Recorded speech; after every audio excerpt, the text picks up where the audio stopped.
Hey everyone, Rarity Dash here, and it's time for another reaction request. If you have a video that you'd like me to react to, check the description below. There's a link that'll take you to a Google document full of all of the relevant information. So today, we're doing another one of these, another Flandrew video comparing Harry Potter games. This time, it's Prisoner of Azkaban, our third book in film. So this one has games on the PC, PS2, Xbox, GameCube, and GBA. And again, it's 18 minutes. I would expect eventually that the games would kind of become a bit more standardized. Maybe with the next one. I mean, you see the Goblet of Fire video was only 11 minutes, so I figure that there's less variance once we get there. But for this one, we still have an 18-minute video, so that means at least a few of these are fairly different. I imagine the PS2, maybe the PC one's different, and of course the Game Boy Advance one's going to be different. So maybe we have 3 different games, really, and that's how it is. I don't know, but I've been enjoying these so far. It's interesting to learn about these games because, as I've said in I think both videos previous, I never played any of the Harry Potter video games. I love the series, but I just never really got around to any of the games. So it's cool to kind of learn about what was out there while I was a fan, but not really just ever encountering these. So let's go ahead and get this one started and see what we got. Here we go. If you remember endlessly bowing to Buckbeak, this weird-looking serious black dog, and Harry having his literal soul sucked out, then you grew up playing Harry Potter and the Prisoner of Azkaban. But which one? Because there were 3 completely different versions made by different developers, and in this video we're going to compare them. If you've seen the first 2 videos in my series, then you'll know that Warner Brothers and EA did something unusual for the first 2 Harry Potter movies. They released 5 completely different tie-in games. A version now we're down to PC, 3. PlayStation 1, the 6th generation consoles, Game Boy Color, and Game Boy Advance. By the time Prisoner of Azkaban hit cinemas in 2004, they scaled it down to just the consoles, PC, and Game Boy Advance. So let's start with the PlayStation 2, GameCube, and Xbox version. The game starts on the train to Hogwarts. The character models have been updated from the Chamber of Secrets, but they still retain a bit of their stylized design from the last game. I think this was the perfect blend for the graphics at the time. The characters were still able to be really expressive, unlike the later looks pretty good for the games time, where they aimed for more realistic character models who kind of ended up looking like mannequins. The train sequence is used as a tutorial section. You progress through each compartment, first battling the Book of Monsters, then Malfoy, and then... You'll see your bone turn to ash with my bright red flame blade! This is Demon Slayer, right? Sorry, wrong franchise. Call me picky, but I think they could have spent a little more time on Malfoy's combat AI. You couldn't hit the side of a barn, Weasley. Keep going, Harry. Look, we're all having so much whimsical fun. I hope this never ends. A few moments later. Oh shit. Talk about a 180 turn. 1 second Harry's running around with a big pumpkin head, and the next a Dementor is trying to suck out his soul. Look, the developers actually went out of their way to show Harry's soul being sucked out. Oh, that's great. Dirty Quidditch in the last game was brutal. Lupin then saves the day, and the trio arrive at Hogwarts. Also, get a load of Harry and Ron's hairstyles in this game. These lads look like they're about to start a pop-punk band. The developers seemed really concerned that you lose track of your objective. So if you stand still for even a second, Ron starts subtly reminding you of your objective. Come on, show me the Folio Brutile. Come on then, we're not going anywhere until you've shown me the Folio Brutile. Oh Jesus, Ron can really take a flipendo to the face. He must have that Homer Simpson gene. Just like the Philosopher's Stone and Chamber of Secrets for the PlayStation 2, this game borrows a lot from Zelda, mainly the dungeons. Another puzzle? Oh great. Something tells me Ron is going to be way more at home by the time we get to the Deathly Hallows games. So it's clear this game was built on the Chamber of Secrets framework, but it does introduce a few new gameplay elements. The biggest being the co-op feature, which allows you to switch between the trio at any time. So that's where GTA 5 got it from. The co-op system is a nice addition. Cool. It gives a fresh angle to the puzzles. Each character has specific spells they learn throughout the game and skills they can use to navigate the dungeons. Although some of the skills are a little odd. For example, only Harry knows how to jump. Ron is able to sniff out invisible doors and find dung bombs in bookshelves. And what about Hermione's ability? Can she conjure up some complicated, intricate spell? Or maybe use the time turner to slow down time like in Prince of Persia? Nope. she can crawl through small spaces. What? Also, every dungeon will have a giant, heavy object. What is the logic there? 3 characters to lift it, or some heavy gates that the 2 boys have to lift for Hermione to get through. These developers must have been watching a lot of World's Strongest Man during the making of this game. And with so much effort put into the co-op mechanic, I'm surprised they didn't make a local multiplayer version, especially considering it was such a big part of the Lord of the Rings games, which also came out around the same time, and were also EA games. I guess they decided to save it for the next game. There are other gameplay elements, like being able to fly Hedwig to solve puzzles, and of course plenty of sneaking around hallways. The gameplay definitely seems more varied than the previous show me the ones. folio brutai. And unfortunately, the annoying pixies from the last game make a return. But this time you also get these things called doxies, which are way bigger and way more annoying because they can poison you. I must say, the animators did some really good work on this version, adding little moments like this one. I'm on my way. Unfortunately, the same can't be said about the NPC cute. AI. For some reason, the NPCs in this game just can't seem to stand still.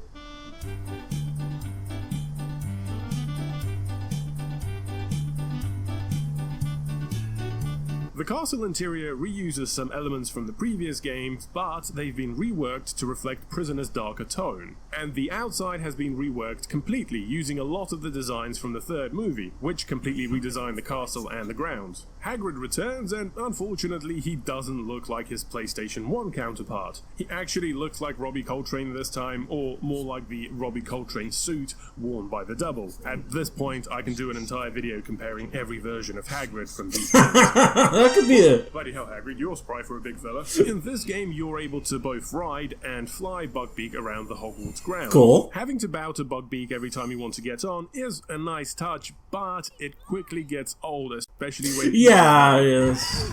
Oh, wow. Look, flying Buckbeak is great, but unfortunately the trade-off is that there's no broomsticks or Quidditch of any kind in this game. I guess EA really wanted you to buy the Quidditch World Cup game they released the previous year. You can also do these challenges with Buckbeak where he has to fly around a flock of bats, eating them. Hey, I'll take it. At least they're not using the Quidditch rings from the last couple of games. All 3 of the playable characters are able to ride Buckbeak, but this can end up being a little cumbersome. For example, you fly all the way to the other side of Hogwarts with Harry, only to realize that only Hermione can use this spell, and she is all the way back at Hagrid's hut. And even when she does catch up to you, you'll get this. We have to find Buckbeak. Let's go. Hermione, That's great. Hermione, can you squeeze through there? Hermione, are you going to get up, or are you actually dead? Because this thing is really heavy. Oh god, this dungeon with all these doxies. And God forbid Hermione gets bit by one of them, she just won't shut up about it. I need some antidote. This poison's really affecting me. I've been poisoned. I need some antidote. Okay, what's next? Professor Lupin sent me a note. He's going to teach me how to fend off Dementors. A few moments later.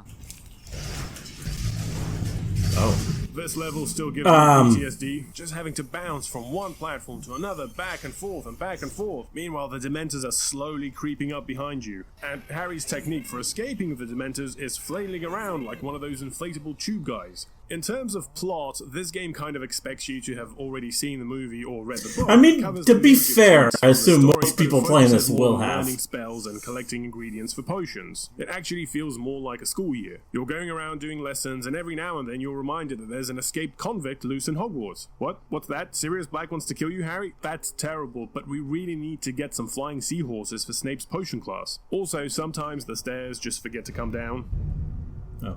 It's nice running around. Well, I mean, that's kind of grounds, fitting with quite easy to get with the lost, world a bit. Especially considering that all these bloody doors are just painted. It's the idea that they do whatever they want. Now to the Quidditch Stadium. I'd like to, but unfortunately, the Quidditch Stadium is just a 2-dimensional texture in this game. See, right over there. I probably do prefer Chambers' approach of just being able to get on a broom anywhere instead of going all the way to get Buckbeak each time. But hey, at least they tried something new. Okay, so what about the end of the game? Well, it unravels pretty much like the movie and book. The trio go to visit Hagrid, think that they see Buckbeak's execution, Ron then goes after Scabbers and gets dragged inside the Whomping Willow by Sirius Black. Harry and Hermione then follow, and oh, look at that, there's a big fuck-off dungeon underneath the Whomping Willow, with fire and salamanders and doxies.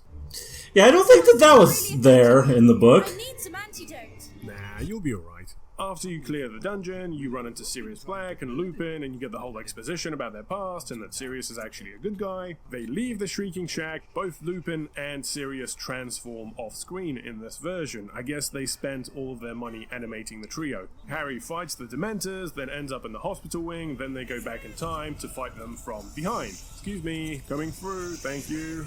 You truly are your father's son, Harry. Thanks, Jesus. And that's it for the main campaign. You know, I think the console version of this game should actually be called Hermione Granger and the Prisoner of Azkaban. With the absence of Quidditch, she has the most playtime out of the trio. She learns the most useful spells, like that makes sense. Ice, turning statues into dragons, and reversing time to fix objects. Ron, kinda... on the other hand, has a glorified flashlight. Hermione also does a really sizable chunk of the dungeons in this game, and she can fly Buckbeak just like Harry. Oh, yeah, and the kind of booking. I mean, I don't remember flying Buckbeak, but other than that, unfortunately, I couldn't get my iToy to work. But this tutorial video kind of sums it up. Just like every other iToy game, it involves you whacking the shit out of things on the screen. So that's it for the console version of Azkaban. Overall, it's a pretty good game. I hate to sound like a broken record, but the absence of Quidditch does make you realize how dungeon heavy it is. Most of the gameplay either has you going through dungeons or collecting ingredients for Snape's potion class. But there's still enough mini-games and extra stuff to collect around Hogwarts, and I definitely give it props for trying something new with the co-op mechanic. It was tax season in Dallas.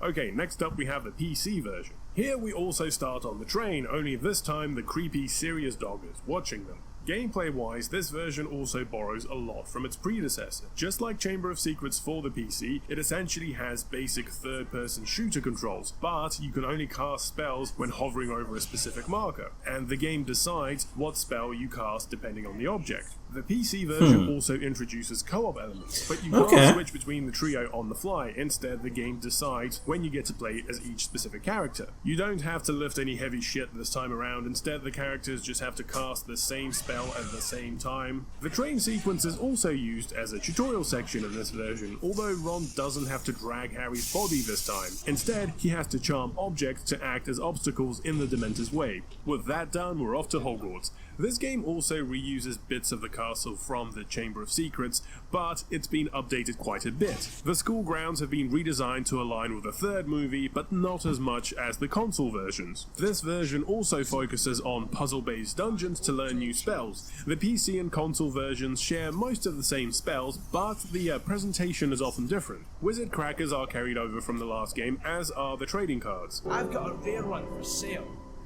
I'll buy that. Fred and George's underground illegal business also makes a return. Welcome to our shop. Wow. Afraid you don't have enough pumpkin pasties to buy that? Oh, come on, why can't I just jinx them and steal the items like in Grand Theft Auto? Also, Jeremy Soule really composed his ass off for the pause screen music. You go to adjust the brightness and BAM! Ron, you're pointing in the wrong direction, mate. Unfortunately, you can't fly Buckbeak around Hogwarts in this version. His section is kind of relegated to a mini-game where you fly through bats. Wait, hold on. Is that a bald patch on Harry's head? Or is that just my graphics card? I'm sure they have some kind of a spell for that, right? Like Minoxidilius? Oh, I guess not. Get ready to use your Carpe Retractum spell when we've worn him down. What the fuck is she on about? You know, I've realized why they have such stiff face animations. They spent all of their budget on these transformations. And speaking of which, in this version, Hermione is able to transfigure statues into living creatures like dragons and rabbits. This mechanic is similar to Flying Hedwig in the console versions. Expecto Patronum actually requires a bit of skill. You have to time it just right to cast the spell properly, otherwise you just end up with this. I have to say, the voice actor for Ron in this version was really working for his paycheck.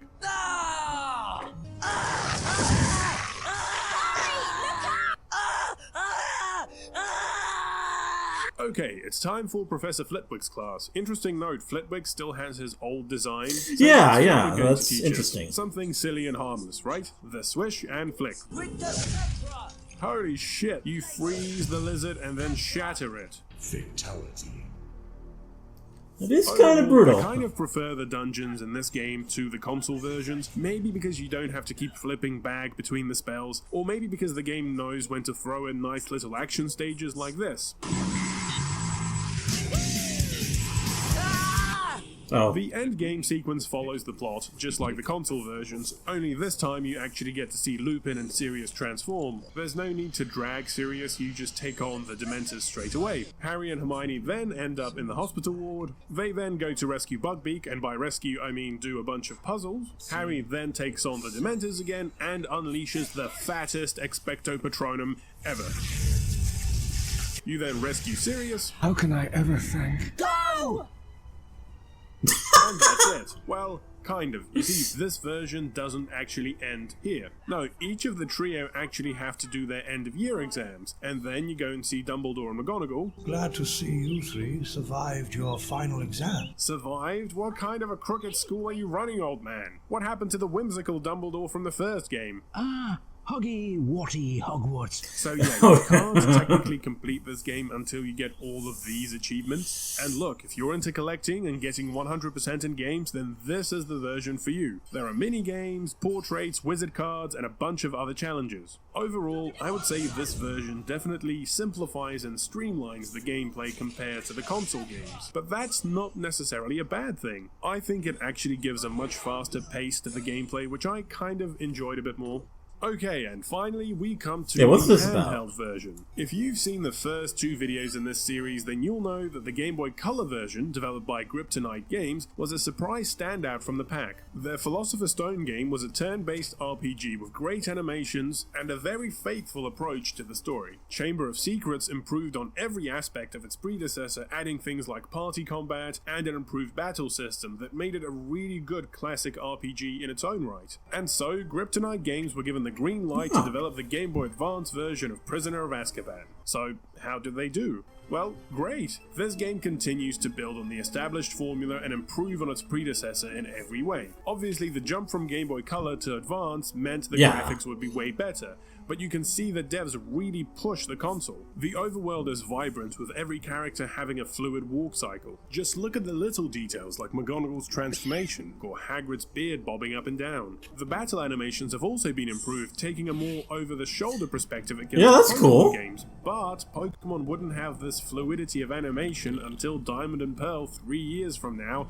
on a different console. The art is great. They utilize the Game Boy Advance's wider color palette and higher resolution to add more detail to the sprites. As a comparison, here is the Game Boy Advance Harry and the Game Boy Color Harry in debug mode. This version follows a similar blueprint to the console and PC games, utilizing the co-op mechanic where each of the three characters have unique spells. The new spells are learned through dungeon challenges, and the spells are used both in the overworld to navigate through obstacles and during battles, similar to HMs in the old Pokemon games. Also, each of the characters has a special move. My favorite is Hermione, who can lecture the party. One of my only critiques of the Game Boy Color games was the strange design of Hogwarts. Thankfully, the trippy statues and paintings are gone in this version, and the entire castle has been redesigned to fit the movie's aesthetic. The character dialogue icons have also been redesigned, and they look a lot more realistic. But to be honest, the results here are a bit mixed. Some characters look good, some not so much, like Ron. You can technically fly Buckbeak in this version using this Mode 7 type minigame that reminds me of Pilot Wings. Just like the other Kryptonite games, this one follows the story closely, all the way down to the specific order the characters walk in after they catch Peter Pettigrew.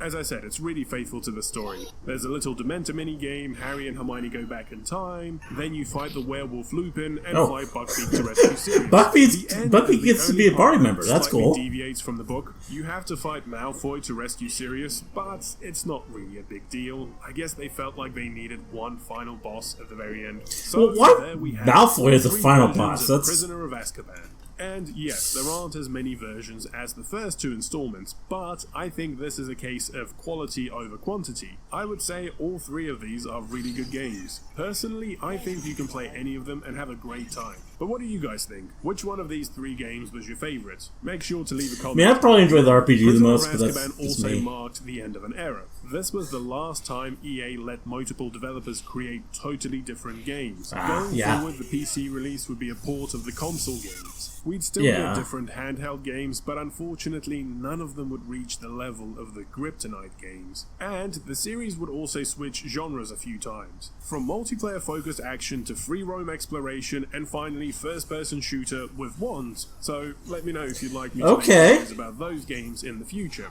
Thank you all for watching. Apparently people did. Like and subscribe, and I'll see you soon. Because, yeah, there is a Goblet of Fire one here. Well, there we go. Yeah, that was cool. Yeah, that GBA game, that was pretty cool. And, I mean, the other two, I mean, I could play that as well. I mean, yeah. Yeah, they've definitely... I feel like, compared to what I saw in the previous 2 videos, that they've definitely improved things all around. And they look like better games. And it's interesting. You're definitely learning a lot about what was out there. I played a lot of GBA games. I probably would have liked that. If I knew that was a thing. There was a Harry Potter GBA game I played. That could have been, yeah, definitely something that I got into. I don't know. But anyway, that was cool. Hope you guys liked the reaction. Let me know if you did. And see you in the next one.